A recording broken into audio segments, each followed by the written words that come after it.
And without money, all you have is a good damn intention. But you will not get anything done in America without money. At the end of the day, when we finish pontificating ad nauseum about our issues, somebody's got to write a check. Our Jewish brothers and sisters can write a check. Our Asian brothers and sisters can write a check.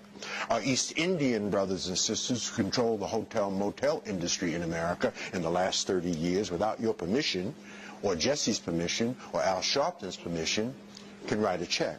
Our Arab brothers and sisters, and I was in Abu Dhabi and Dubai, can write a check. Oh, they can write serious checks. Serious checks. If you've ever been to Abu Dhabi or Dubai, it's stupid money. Just like stupid money. We can't write a check.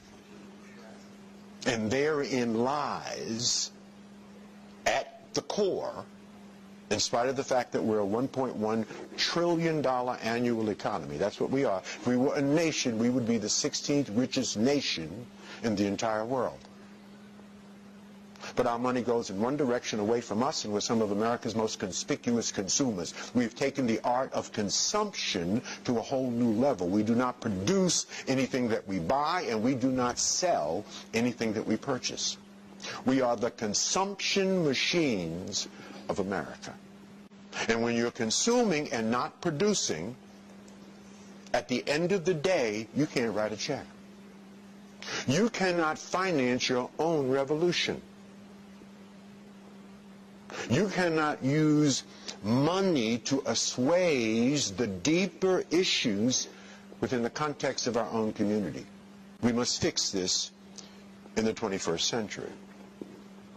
We were born to network, that we were born to work with and through each other, that we were born to collaborate. But we have not learned this lesson. Because God has given us everything we need to succeed. We have everything we need to succeed in this great country except each other. Jews have each other. Asians have each other. East Indians have each other. Arabs have each other. We don't have each other. We have every single thing we need except each other. $1.1 trillion annual economy. 16th richest nation in the entire world. You could take the overwhelming majority of countries in sub-Saharan Africa, combine their gross domestic product, and it would not equal the $1.1 trillion that we bring to the table in a single year. We have brain power. We're brilliant people. Most of us have forgotten who they really are, but we are brilliant. We have surpassed W.E.B. Du Bois' dream. Remember his 90-year-old dream of the talented 10th?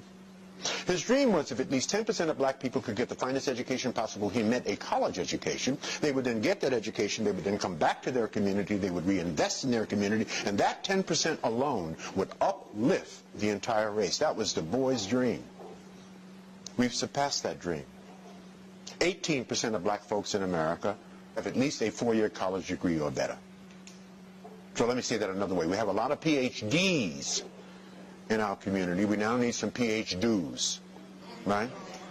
We need some PhDs. So we're brilliant people.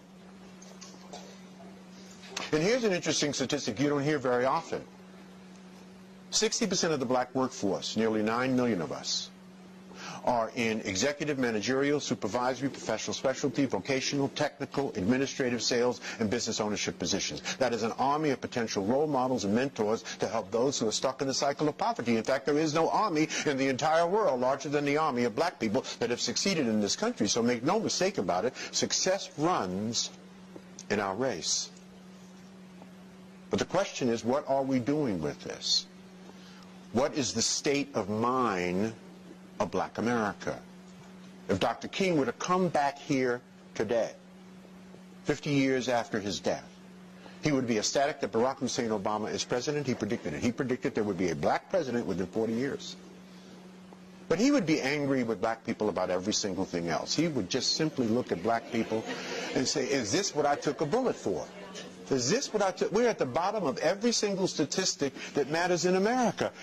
And we came over here on the Mayflower. For the 35th year in a row, we're at the bottom of the SAT scores. For the 35th year in a row, Asians are now at the top. They have replaced white males and white females. And I don't even want to get into the statistics. You know what the statistics are. And we ought to be ashamed of ourselves. There was an interesting article on the front page of USA Today not long ago. I hope you saw it. It was on the front page below the fold. It was about black people and their money. Baby boomers, my generation. The most read newspaper in the United States, USA Today, about black people and their money. Here's what they said. They said that baby boomers, black baby boomers, will be the first generation of Africans in America to raise another generation of Africans in America that will not do better than them. So in the 400-year history of our people, we are the only generation to raise another generation that will be worse off. So A, we need our asses kicked. B, you can count me out of that. I will not be a part of that equation. And you must not be a part of that equation. We ought to be ashamed of ourselves. We cannot allow that to happen on our watch. It's never happened in the history of Africans in America except for us.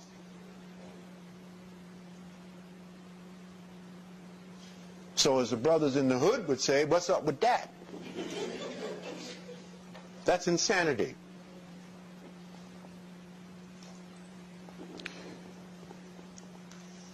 We are a magnificent and beautiful people, but most of us have forgotten who they really are.